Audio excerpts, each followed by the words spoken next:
In Print Radio. In Print is a professional writers organization located in Rockford, Illinois. We're dedicated to providing resources and education off the page and on the air. Hello, I'm Bob Francis.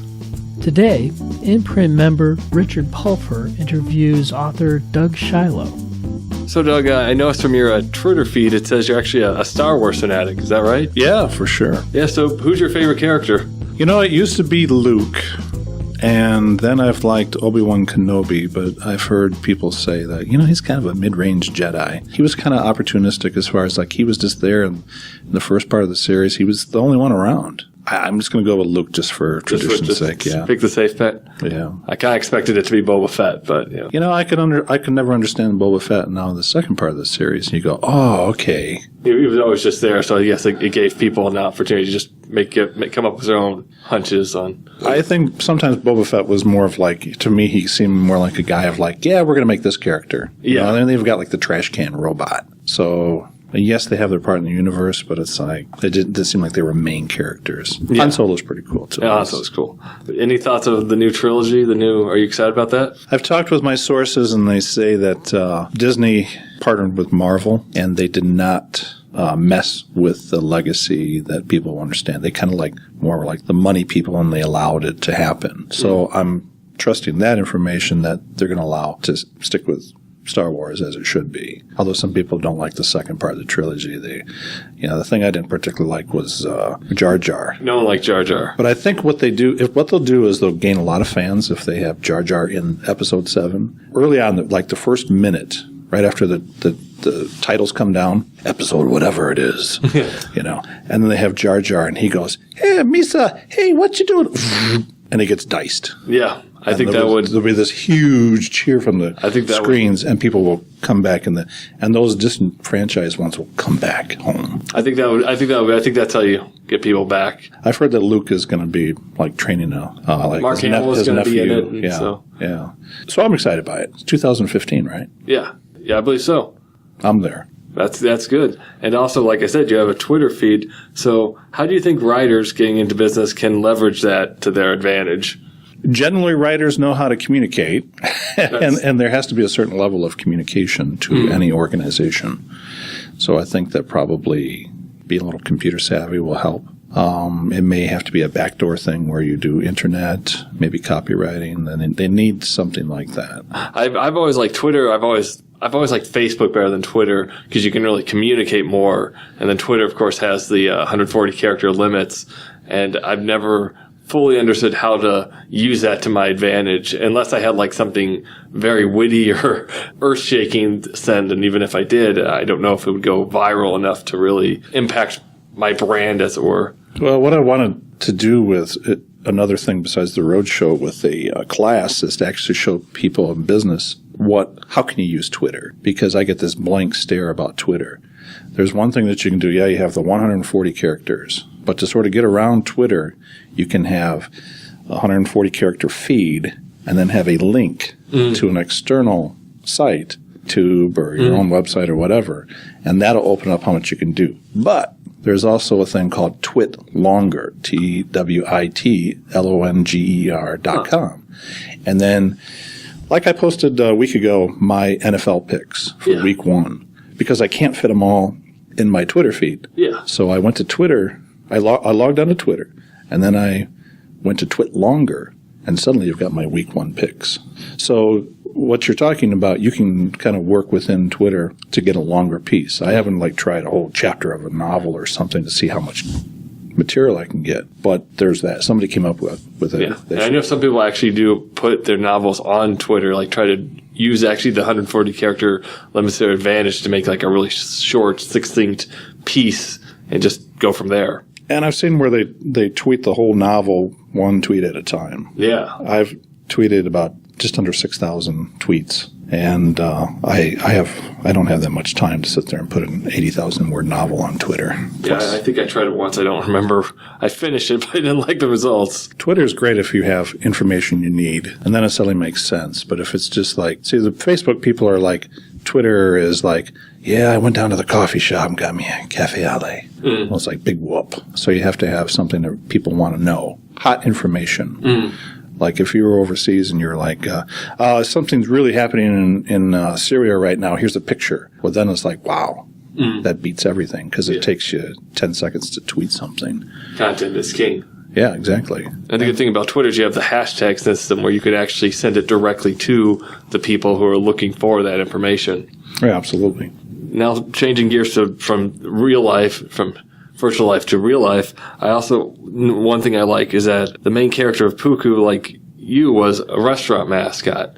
And I was wondering how that experience shaped the narrative of your book. And the 6 Foot Lobster is where I devised this character. I was sort of a little standstill, and I don't even really remember writing that chapter. It's up online, the audio version, at wordplaysound.com. And then it's in my new audio book coming out here later this year. But when I was writing it, I was like, I need something kind of funny. This is a dark book. Well, I wrote it, but I had never been a mascot before. I'd done acting and stuff, but I'd never been a mascot. Well, when I lived in Chicago 20 years ago, I remember seeing an ad about a mascot for a restaurant, and I think it was a lobster. So I kind of like, made a note, tucked it in the back of my mind, and then when I needed it, I imagined it. So anything that happened in there is imaginary. Oh, yeah, I can tell there's a lot of imaginary things in there.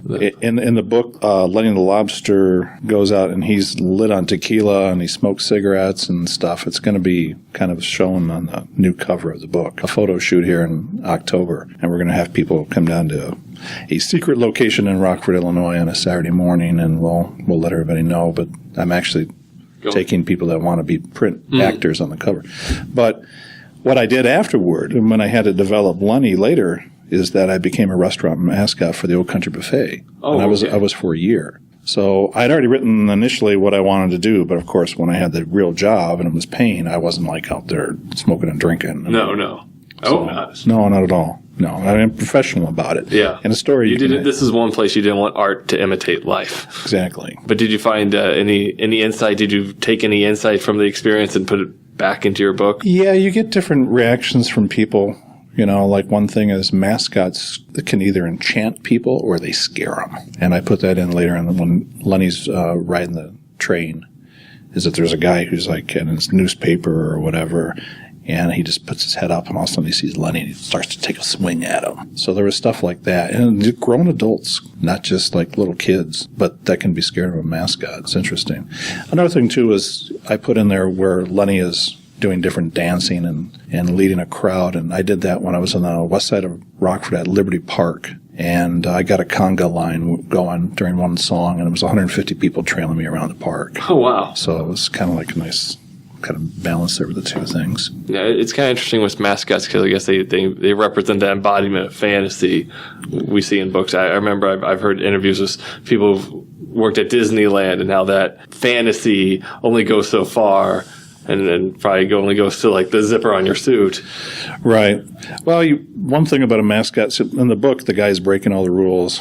When you have a real life job, you don't want to take your head off. You don't want to, have certain levels of conduct and stuff. I don't like the idea that where these sports things, people tend to like to tackle or run into or throw something at a mascot. I mean, there is a person inside there. Oh, yeah.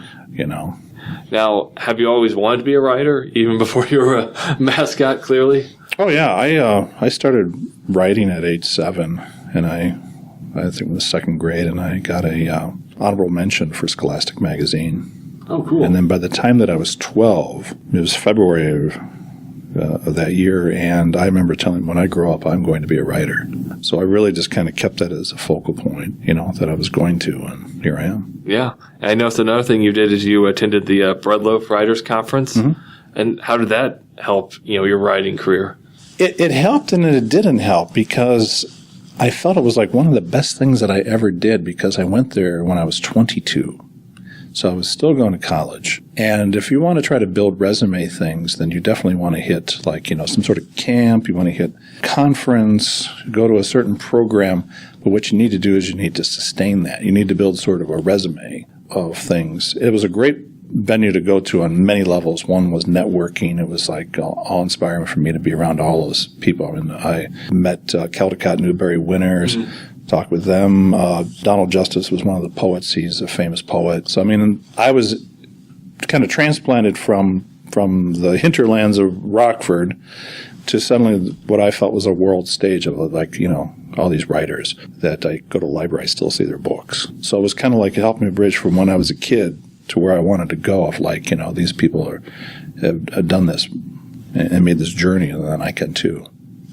And it sounds like what you're saying is maybe writers should go to conferences, but it's conferences plural. It's maybe making it more of a habit instead of just making it a once in a while. Yeah, absolutely. And there are plenty of regional ones that, I went from Illinois out to Vermont, and you don't have to go way far out. You don't have to do a writer's retreat that you go up to the mountains or something like that. The thing is doing the act. You're breaking away from being a writer where you're at your typewriter or your computer or whatever device you're using, and that you're getting out in front of people and you're making a professional stand like Imprint does to say, I'm not just going to write, but I'm going to work toward being a writer. And what does a writer and an author mean? It's a different thing. Yeah. And what was your own unique path to publication from being a writer and going to these conferences? What really happened is when I published Puku initially as a print-on-demand book is that the biggest thing is just to take the leap of faith, and a leap of faith in yourself. So you have to follow submission guides you have to do research. You can't just sit there and say, yeah, I'd like to be a writer. You have to make those hard steps that we don't want to. To create is fun. To sit down and make the methodical steps of okay, what do I do? It's like a computer. I don't like to read manuals. I like to sort of press buttons like a monkey until it actually works, and it generally does. But sometimes it might be helpful to actually go through the manuals and go, oh, I just saved myself some grief. As a self-publisher, you have to do those steps to actually, okay, what do I need to do? I need to get an ISBN. I need to go with the different publishing things to actually get your book available to get into a store. And I think a lot of times writers skip those very valuable resources on their way to self-publication. Yeah, and I think it's partly because we're creative individuals, and you just have to embrace the thing that you have to be organized as well. I used to work in various newsrooms, Register Star, the Belvedere newspaper, other presses, and I work in schools, and you go into the journalism room, and it's a messy place. There's stacks of this and stacks of that, and people can kind of have the crutch of well, I know where that's at. Well, I don't necessarily know where that's at. My wife may know where it's at. But you just have to, it's part of the process of being more organized because it's going to help you. And that's the thing that you have to learn with age, I guess. Yeah. I don't think I've ever been an organized person. And I highly recommend it. It actually helps. Yeah. And it's still a learning curve for me. We'll be back with more of Richard's interview with Doug right after this.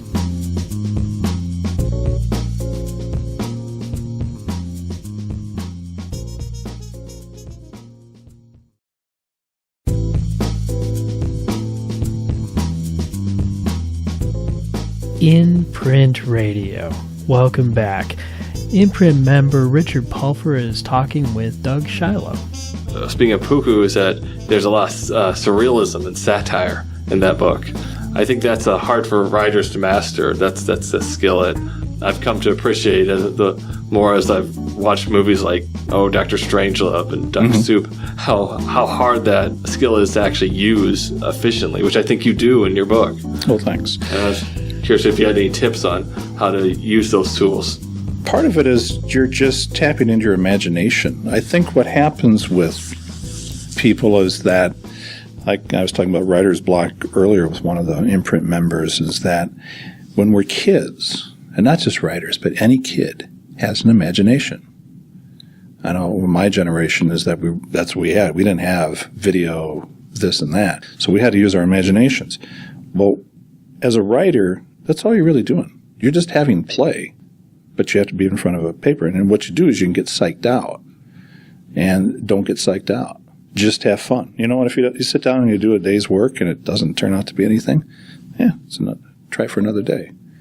I mean, when I went to the downside of going to the writers' conference that I went to is that I came back with a seriousness of okay, I've done some writing for 7-8 years, and that's what I want to do. But I was around all these people with these massive credentials, And I thought, I want to be like them. But what I had to do was come up with the perfect first sentence. And it took me a year to actually get rolling with stuff. And it's like, really? You can't just wait for inspiration. You have to make a habit out of doing it. And a tip to do that is to engage yourself in that. You're just having fun. You're having play. You may get a chance to actually do it as a living if you're doing newspaper work or magazine work or for a corporation. But if you're doing your own creative stuff, just have fun with it, and I think it'll help. Yeah, I have a friend who's writing a novel, and I keep telling him, just write it out. But I know a lot of times he says, well, it's not going like I wanted it to, and I haven't decided what all needs to be there. And I've told him to just write it, but I know a lot of writers get hung up on that first sentence, that first paragraph, that first chapter. That's one thing I noticed about myself is I write a lot of first chapters. And what I did with the audiobook is that I went back to the first chapter of Puku and I cut it out. So actually chapter 2 is chapter 1 now. I've heard a lot of writers do that. What you do is you have to sort of bring your eraser, you have to bring your delete button to the process because the reader is not going to know what you came up with and how it all came about. And, and the final mix is the final mix. If we listen to, say, the Beatles practice sessions, they're going to sound good, but they're not going to sound like the final record. So what you do is you just, you remember there's a little magic off stage that the reader's not going to know. And just like, okay. It's pretend. It's playing Cowboys and Indians. It's playing Star Wars, in the backyard. But speaking of where the magic happens, like you mentioned, like the newsroom, and you've also been a restaurant mascot. I know you've also played a lot of sports. Have your various careers, how have they contributed to your writing? We're talking about play. How does work helps you as well? How does work help? Yeah. Or does it help? It does. I've been really blessed the last 10 years. I worked for the Belvedere School District, and I was an educator there. I worked with the ISS program, and then after that, I switched to being a custodian. And I know there's people in my old life that look at me like, you're a custodian? They say, well, you can do more than that. And I'm like, are you kidding me? I just went to the doctor yesterday. My blood pressure is 110/70. Okay? So the physical activity helps me. And when you write, you're sitting down. And it's just good for your life anyway. But what I'm able to do is to have those moments where, I get up in the morning usually and I do my writing then, although I'm kind of starting to do a little evening stuff after work. But there's a moment where I'm busy scrubbing a sink or I'm sweeping a floor, and I can turn something over in my mind and go, yeah. And in a newsroom, I can never do that because it's like deadline stuff. It's not my content to work with. I just have to manage it. Yeah, it's like you're just grappling with the circumstances more than you're actually in the creative process. Yeah. I can think of 2 civil servants, which are government jobs that, that's what I've got, that I think they did pretty well for themselves because they weren't using the same mechanism at work that they did in what made them famous. I mean, when I was a journalist, I wasn't doing any creative writing when I was working with the newspapers. Einstein worked as a civil clerk. T.S. Eliot worked in a bank. So there are different people. So what you do as a writer when you're creative is that you don't tax your mind with your day job. You save something in the gas tank for when you're doing your creative work. Yeah, it's interesting that people think what you do is really what you are, and I think writers that lets us kind of escape that humdrum kind of existence. Yeah, and having a varied career as I have, it wasn't necessarily by design, but I look back and I go, well, that really has helped me as a writer because I have more experiences.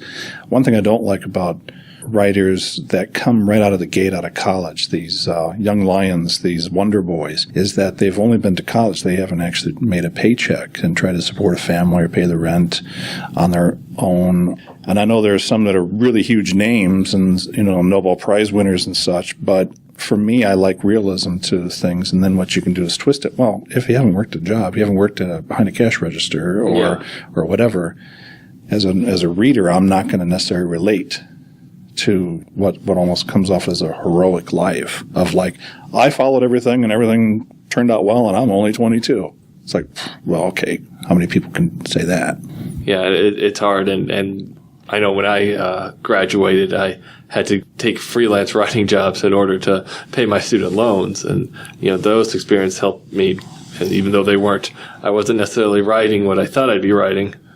I wasn't writing best-selling novels. Yeah, but it's real-world stress. It's the day-to-day stuff that, one thing, if nothing else, it gives you realism to what you're doing, or it makes you say, I don't want to keep doing that.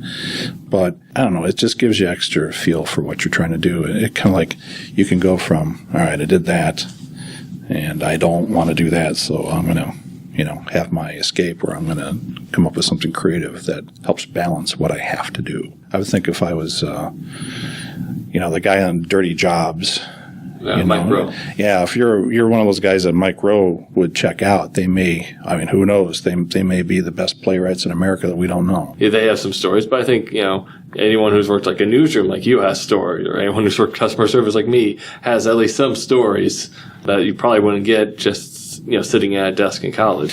Yeah, when I was in college, I did surveys for a national company, and one of the things that we were doing surveys for Monsanto, and we get a hold of these old farmers, and the way that I was brought up was with respect for older people and for strangers type thing, and I called the guy sir, and he goes, "Don't call me sir. I work for a living."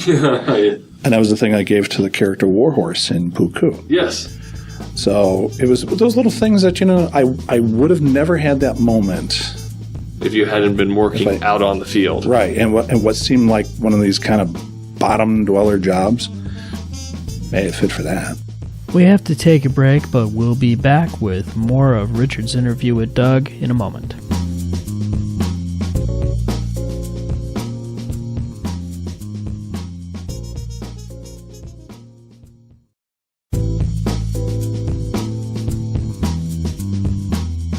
Welcome back. Imprint member Richard Pulfer is talking with author Doug Shiloh.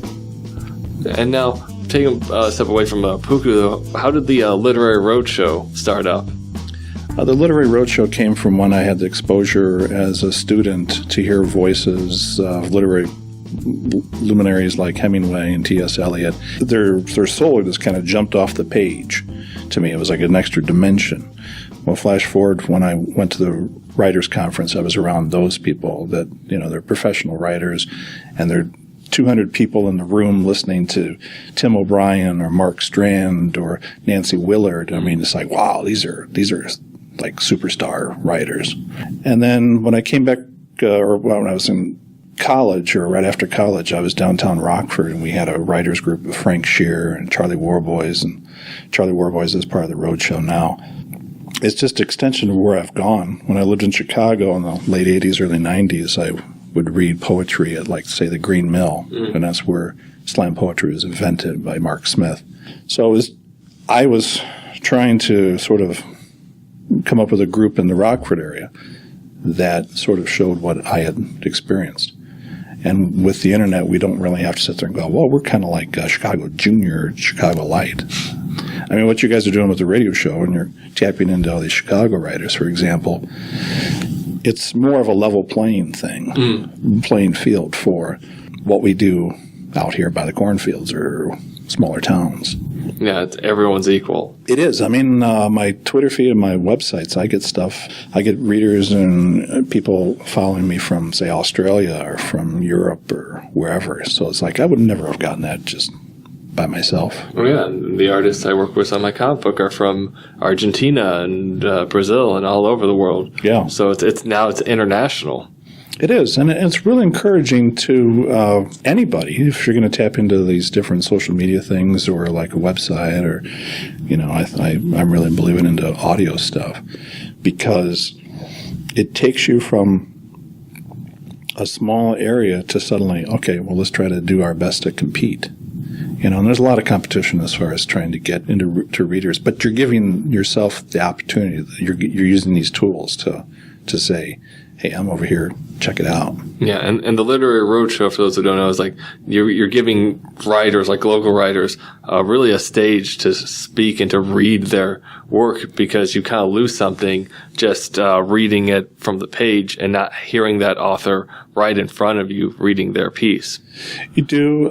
It's not just for writers to practice, but it's really for readers. One of the things growing up in Rockford was the old chant of like, there's nothing to do in Rockford. And you can get that anywhere. Yes. But it's like, well, okay, it's an hour and a half to Chicago. It's an hour and a half to Milwaukee. It's an hour or so up to Madison. We got stuff like that. There's like a whole list of things you look on Facebook of stuff going on this weekend. It's a power-packed weekend. So you have the road show every month. It's like, if you're into books, if you're into hearing, it's going to be original. You're going to be kind of getting a treat as far as like, what? I heard this writer read something back in 2013, and guess what? 2 years later, he hit it big because he had an ebook that just lit on fire. It'd be cool if it was the opportunity where it's sort of literary equivalent of like, I saw like the Rockford area guy who turned out to be like the Jimi Hendrix of writing before they became a big star. And I'm not against having people come through and being guests from wherever if they're on a tour stop. Yeah, it'd be nice to draw on some big names if they want to read on the spot. And to have it planned in a featured thing. I know a couple writers in Chicago. One is Dwight Akita, who's been really successful with self-publishing. And he was a Amazon contest runner-up, I believe, about 2-3 years ago. And I keep in contact with him. Another one is Ryan Singleton, who's got a book out, Children of Enoch. But he was the way that he started was he started up wordplaysound.com. And it's an audio site in Chicago that features writers reading aloud their works. And I was in the second edition of that, and that's where I did the 6-Foot Lobster first. And it was, for a while there, it was like the best, or the most read, most downloaded thing. So it's I lived in Rockford, Illinois at the time, but you know what? I was in Chicago. So it's one of those things that we can do as far as like encouraging writers to say, hey, there are outlets. How would you tell a writer to maybe prepare to give a reading? What are like some steps you would maybe prescribe so to make sure you have an optimal reading experience? Because sometimes writers aren't used to public speaking. Oh, absolutely. I think writers are sort of introverts, but you're not a total introvert, because if you're writing, you have something to say, and that you take the courage to actually write it down. So if you write it down, it's a courageous thing. I mean, it's an extroverted thing. All right, so keys, the first thing you do is, when you do any public speaking, is make sure you use the restroom first, because that's going to relax you. Before you get on stage, what you should do is you should practice it several times aloud. You can talk to the mirror. You can talk to your family. You can talk to your dog. You can record it. I've got an iPhone, and that really comes in handy, and it's a great practice. You should probably have feedback from, say, friends or family and say, how is my posture? Because the natural instinct, and I do it myself still, is that you kind of stand up. If you have a podium, it's good because you can sort of hide your legs. But on the other hand, you can start leaning on it or whatever, and you want to kind of get away from that, unless it really fits to the delivery. Yeah. If it's a humorous piece, you can work off of it. Yeah, maybe kind of lean on it a bit. Yeah, beat it at a certain point if you need it, but, beat the podium or whatever. But what you ought to do, too, is engage the reader. You ought to be able to not just look at your screen or your book, but take the time to go ahead and start practicing to sort of kind of look around the room. I mean, you have a whole group of people. We had over 25 people today in the room, and I tried my best to sort of look at each other in the eyes a little bit. They won't feel like they're looking at a robot. And you had the piece probably memorized enough that you could look above the page to do that. If you're doing poetry, I suggest that you memorize it, because a 30-line poem takes about a minute to read. And my son, when he was second grade, he had a thing where he had to memorize a speech, and I worked with him, and he did a 5-minute speech. If you're doing something really short, you can memorize it, and I think it's better with your performance. But a piece of fiction or nonfiction, you're going to go over it, and you're going to kind of know where it is. So if you get a little bit lost, you can catch it. I used my Nook today, which I haven't done so much, but it's got a feature where you can pop the type larger, and so it's going to help you with the reading, and you just have to kind of work on the coordination of, getting the page advanced and going to the next. Yeah, thinking ahead. Yeah, but it's all just a matter of practice with it and getting the feedback from people. And the more that you do it really is how you get more comfortable with it. If you don't do it regularly, like anything, you're not going to be firing on all cylinders. So any last advice for writers in general, working on any genre, fiction, nonfiction? It's kind of a weird thing because, first of all, you should probably ignore what people may say or what you may think they would say about your writing, especially if you're talking with people who aren't writers and you're saying, hey, I'm a writer, because they look at you kind of, askew. And you just have to soldier on. The second thing is that you should try to find people who are going to be supportive.